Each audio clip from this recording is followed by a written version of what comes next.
नमस्कार, स्वागत है आपका SQL and PSQL with Shambhu Kumar में। और आज का जो टॉपिक है वो है सेट ऑपरेटर। जी हाँ, एसक्यूएल का सेट ऑपरेटर क्यों यूज़ किया जाता है प्रोजेक्ट में और इसका क्या इम्पोर्टेंस है, आज हम पढ़ेंगे और कॉन्सेप्ट भी क्लियर करेंगे। देखिए, सेट ऑपरेटर में आता है आपका union all, union, intersect and minus. Set operator कब काम आता है? जब मेरे पास दो या दो से अधिक सेलेक्ट क्यूरी हो, तो उस कंडीशंस में हम लोग सेट ऑपरेटर का यूज़ करते हैं। जब हम लोग दो क्यूरी के बीच में यूनियन ऑल यूज़ करते हैं तो उसका रिजल्ट अलग आता है। यूनियन का यूज़ करते हैं दो क्यूरी या फिर दो से अधिक क्यूरी का, तो उसका रिजल्ट अलग आएगा। इंटरसेक्ट का यूज़ करेंगे तो उसका रिजल्ट अलग, माइनस का यूज़ करेंगे तो उसका रिजल्ट अलग। इन सब का अलग अलग रिजल्ट आता है। डिपेंड करता है कि हमारा प्रोजेक्ट का वर्क कैसा है और क्या रिक्वायरमेंट है। एक एक करके हम लोग समझेंगे सारी चीज़ें। देखिए, मान लीजिए कि मेरे पास एक टेबल है EMP 2024 और इसमें कॉलम है एम्प्लॉय नंबर, ई नेम और डिपार्टमेंट नंबर। इसमें कुछ डेटा है। उसी तरह मेरे पास एक दूसरा टेबल है EMP 2025 और इसमें भी कॉलम है और इसमें भी डेटा है। सपोज दैट, मान लीजिए कि आपके सीनियर ने कहा कि डेटाबेस में दो टेबल हैं, EMP 2024 और 2025। इन दोनों टेबल का जो डेटा है, ऑल डेटा, ऑल कॉलम का ऑल डेटा मुझे रिपोर्ट में शो करना है, दिखाना है। तो उस कंडीशंस में आप क्या करेंगे? उस कंडीशंस में हम लोग सेट ऑपरेटर का यूज़ करते हैं। मैंने अभी जस्ट बताया कि सेट ऑपरेटर का मतलब दो क्यूरी या फिर दो से अधिक क्यूरी हो तो उस कंडीशंस में सेट ऑपरेटर लग सकता है। और आपके जो सीनियर है यही बोल रहे हैं कि मुझे वैसा रिपोर्ट दो जिसमें दो जो टेबल है उसका कंबाइंड डेटा मिल सके। मान लीजिए कि उन्होंने ये बोला कि मुझे रिपोर्ट में शो करो इम्प्लाई का नाम, लेकिन वो जो इम्प्लाई का नाम आना चाहिए मेरे दोनों जो टेबल में पड़े हुए हैं उन सभी का कंबाइंड नाम आना चाहिए। चाहे वो डुप्लीकेट हो, कोई मतलब नहीं है, बट मुझे दो टेबल का कंबाइंड डेटा मुझे रिपोर्ट में शो करे। तो उस कंडीशंस में आप क्या करेंगे? उस कंडीशंस में सिंपल सा बात है, सेट ऑपरेटर यूज करेंगे और सेट ऑपरेटर के साथ यूनियन ऑल यूज करेंगे, जिससे पूरा का पूरा इम्प्लाई नेम का जो कॉलम है ई नेम के अंदर पूरा का पूरा दोनों टेबल से डेटा रिपोर्ट में शो हो जाएगा। मतलब आपका सिलेक्ट एसक्यूएल क्वेरी बन जाएगा और वहीं आप सीनियर को दे सकते हैं। लेकिन सेट ऑपरेटर का कुछ रूल्स होते हैं अपने, जो जिससे अगर वो रूल समझ जाते हैं, जान जाते हैं, तो आपको सेलेक्ट क्यूरी लिखने में बहुत आसानी होगी, और वो भी विदाउट एरर का। सबसे पहले बात करते हैं कि रूल में क्या क्या आता है। देखिए, जब आप सेलेक्ट स्टेटमेंट लिखते हैं तो स्वाभाविक सी बात है, अगर आपके पास दो टेबल है, सेट ऑपरेटर यूज करेंगे तो दो सेलेक्ट क्यूरी लिखना है। अब पहला जो सेलेक्ट क्यूरी लिख रहे हैं उसमें जो कॉलम है वो जो सेकेंड टेबल से जो सेलेक्ट क्यूरी लिखेंगे उसमें का जो कॉलम है दोनों का डेटा टाइप सेम होना चाहिए। कहने का मतलब कि जैसे यहाँ पर मैंने लिखा select imply number from table EMP_2024, union all लगाया मैंने select E name from EMP 2025। Select के साथ मैंने एक कॉलम यूज किया है इम्प्लाई नंबर, एम राइट। उसका यूनियन ऑल यूज किया है, उसका सेलेक्ट के साथ मैंने एक और कॉलम यूज किया है ई नेम। अब इम्प्लाई नंबर यहाँ पर नंबर डेटा टाइप का है, एम राइट। और यहाँ पर इस सेलेक्ट स्टेटमेंट में जो दूसरा टेबल है 2025 में उसमें मैंने लिखा सेलेक्ट ई नेम। अब ई नेम का डेटा टाइप क्या है? Varchar two. पहला जो सेलेक्ट स्टेटमेंट है, जो पहला कॉलम है उसका डेटा टाइप नंबर, जो सेकंड सेलेक्ट स्टेटमेंट है उसका पहला कॉलम ही data type varchar two. तो नंबर यहाँ पर हो गया और यहाँ पर वेयर कैर टू हो गया। तो बोथ आर मिसमैच, दोनों जो सेलेक्ट स्टेटमेंट का कॉलम है उसका डेटा टाइप मिसमैच है। तो मिसमैच में आपकी क्वेरी नहीं चलेगी, यह देगा एरर। एम आई राइट? दूसरा एक और एग्जांपल लेते हैं कि मान लीजिए कि सेलेक्ट स्टेटमेंट में मैंने चलाया ई नेम फ्रॉम, एक टेबल है EMP2024 और यूनियन ऑल लगाया, मैंने लगाया सेलेक्ट। मान लीजिए कि यहाँ पर फॉर एग्जांपल एम्प्लॉय का नाम हो फ्रॉम EMP2025। मैंने कॉलम का नाम चेंज कर दिया है। पहला कॉलम का नाम है ई नेम, सेकेंड कॉलम का नाम है EMP नेम। तो इस कंडीशंस में क्वेरी आपकी चल जाएगी। हाँ, डेटा टाइप सेम होना चाहिए, कॉलम का नाम चेंज हो जाए तो कोई बात नहीं। ओरेकल ने यह रूल लगाया है कि कॉलम का नाम चेंज हो सकता है बट उसका डेटा टाइप मिसमैच नहीं होना चाहिए, डेटा टाइप चेंज नहीं होना चाहिए। जैसे यहाँ पर सेलेक्ट ई नेम लिखा और दूसरे सेलेक्ट स्टेटमेंट EMP नेम लिख ली, तो ये जब क्वेरी आप चलाएंगे तो ये चलेगा। Okay. The third is the number of columns must be in the same in both select statement. Okay. तीसरा जो रूल होता है वो है, मान लीजिए कि मैंने पहला जो सेलेक्ट स्टेटमेंट लगाया उसमें मैंने लिखा select employ number E name from EMP2024 से। ओके। फिर मैंने यूनियन ऑपरेटर लगाया, यूनियन ऑल ऑपरेटर लगाया और दूसरा जो सेलेक्ट स्टेटमेंट लिखा मैंने उसमें लिखा select E name from EMP2025। अब पहला सेलेक्ट स्टेटमेंट में कितने कॉलम है मेरे पास? 2 कॉलम है। कितने कॉलम है? 2 कॉलम आए। एम आई राइट? ये 2 कॉलम आए। और जो जो सेकेंड वाला सेलेक्ट स्टेटमेंट है उसमें कितना कॉलम आया? एक ही कॉलम आया। तो कहने का मतलब कि जब भी सेलेक्ट स्टेटमेंट में जितना कॉलम पहले टेबल से लिखते हैं, वही जो सेकेंड सेलेक्ट स्टेटमेंट है उतना ही कॉलम सेकेंड सेलेक्ट स्टेटमेंट में भी आपको लिखने होंगे। ऐसा नहीं है कि पहला जो सेलेक्ट स्टेटमेंट में है उसमें मैं 2 कॉलम लिख दिया और जो सेकेंड सेलेक्ट स्टेटमेंट में है उसमें एक ही कॉलम लिख दिया। ऐसा नहीं है, इस कंडीशंस में भी आपको एरर्स होगा। एम आई राइट? अब आगे चलते हैं। अब ये जो है एरर देगा आपको अगर ये क्वेरी चलाएंगे select employ number E name from employ union on select E name from employ, तो ये एरर देगा। अब नेक्स्ट क्या कंडीशंस है? ये कंडीशंस ये है कि ये कंडीशंस ये है कि अगर आप ऑर्डर बाय लगाते हैं, अगर आप ऑर्डर बाय लगाते हैं तो ऑर्डर बाय जितने भी सिलेक्ट स्टेटमेंट हैं उसको लिखने के लास्ट में आप ऑर्डर बाय लगा सकते हैं। यहाँ पर ऑर्डर बाय लगाते हैं।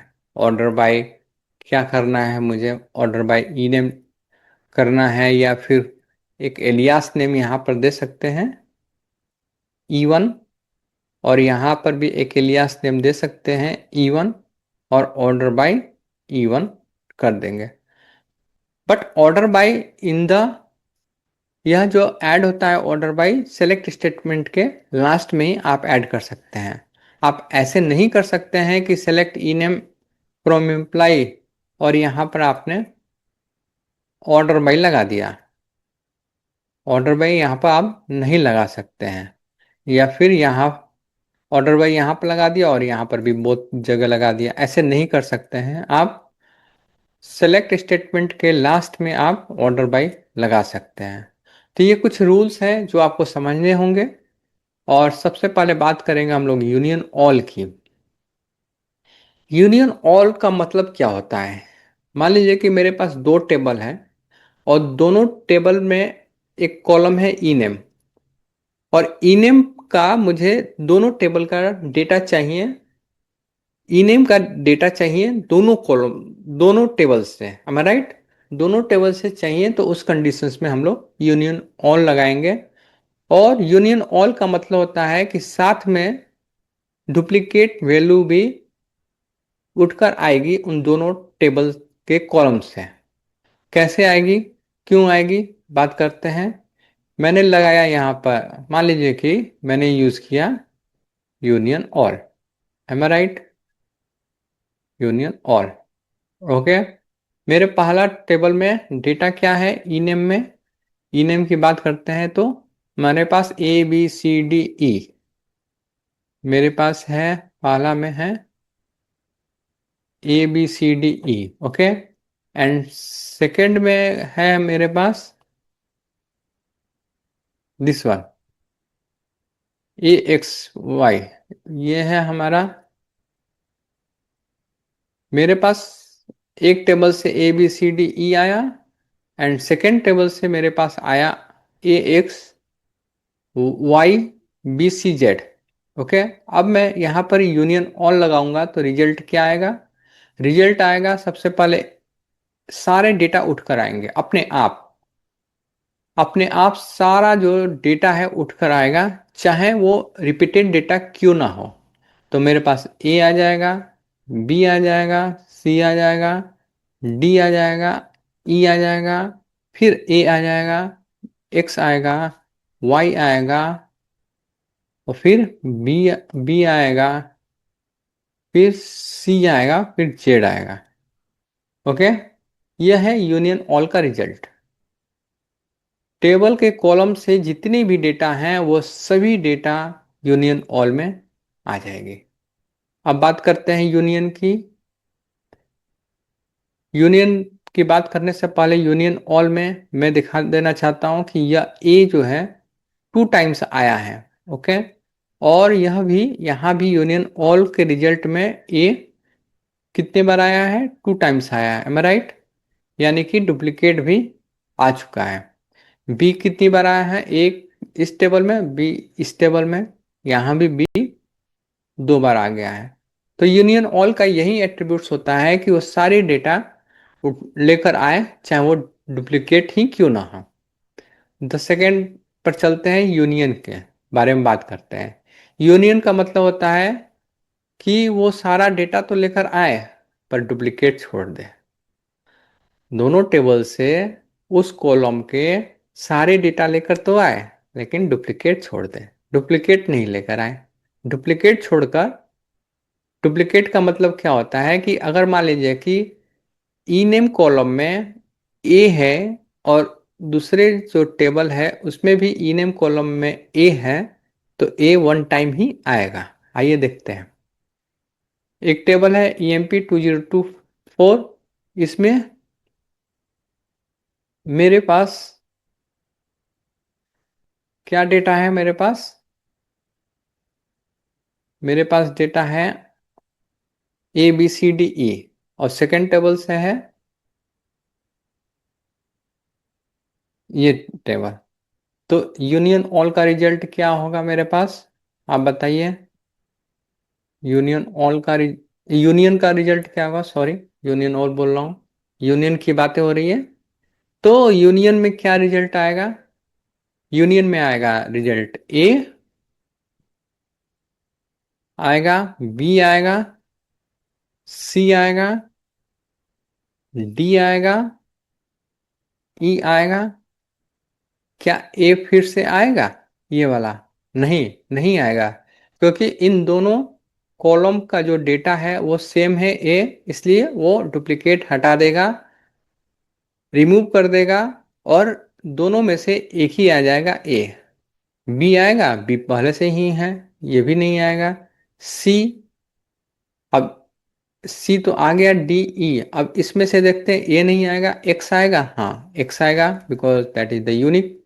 एक्स वाई आ जाएगा, फिर बी नहीं आएगा क्योंकि बी इसमें भी है, इसमें भी है, सी इसमें भी है, इसमें भी है, और सी भी नहीं आएगा, और एंड जेड।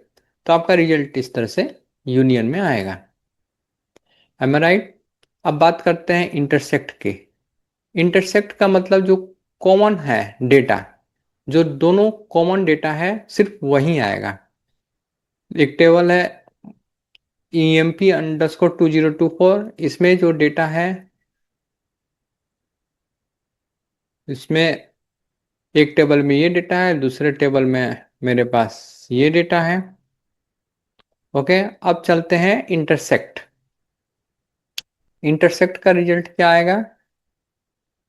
इंटरसेक्ट इंटरसेक्ट का रिजल्ट क्या आएगा? कह रहे हैं कि जो कॉमन डेटा है वही आएगा। कॉमन में क्या है? इस टेबल में ए है और दूसरे टेबल में भी ए है, तो ये दोनों क्या हो गए? कॉमन हो गए, तो ये आ जाएगा। ओके, एम आई राइट?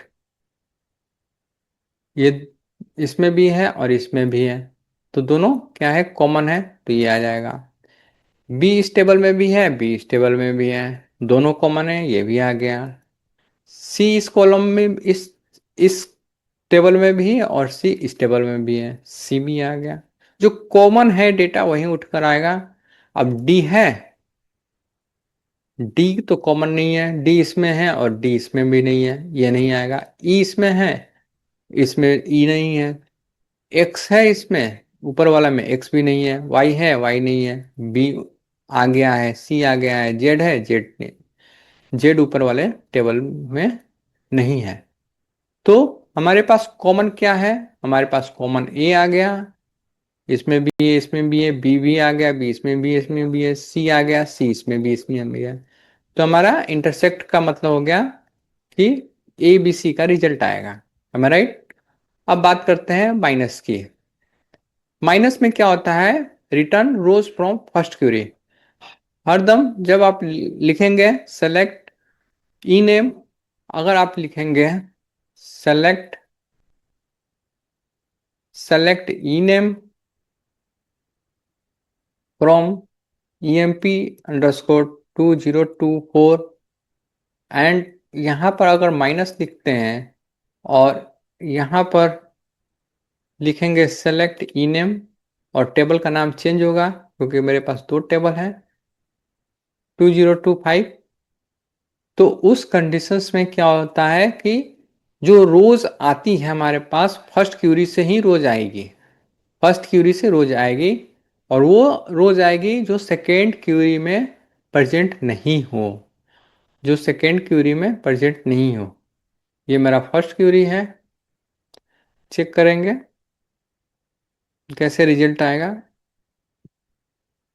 ये मेरे पास फर्स्ट क्यूरी का है और मेरे पास यह सेकेंड क्यूरी का डेटा है। अब राइट? अब ये कह रहा है कि return rows from first query से ही डेटा आएगा, लेकिन वो जो डेटा है वो सेकेंड क्यूरी में प्रेजेंट नहीं होना चाहिए। ए जो डेटा है वो सेकेंड क्यूरी में प्रेजेंट है, हाँ है, तो ये नहीं आएगा। बी जो है सेकेंड क्यूरी में प्रेजेंट है, हाँ है, ये भी नहीं आएगा। सी है, हाँ है, ये भी नहीं आएगा। डी है, डी सेकेंड क्यूरी में नहीं है, डी सेकेंड क्यूरी में नहीं है, तो इसका रिजल्ट आएगा डी। ई सेकेंड क्यूरी में है, ई सेकेंड क्यूरी में नहीं है, तो इसका रिजल्ट आएगा ई। तो डी और ई दो रिजल्ट आएंगे जब आप इन दोनों टेबल का EMP_2024 और EMP_2025 का माइनस ऑपरेटर का यूज करेंगे बेस्ड ऑन दैट इनेम कॉलम पर, तो हमारे पास डी और ई का रिजल्ट आएगा। अब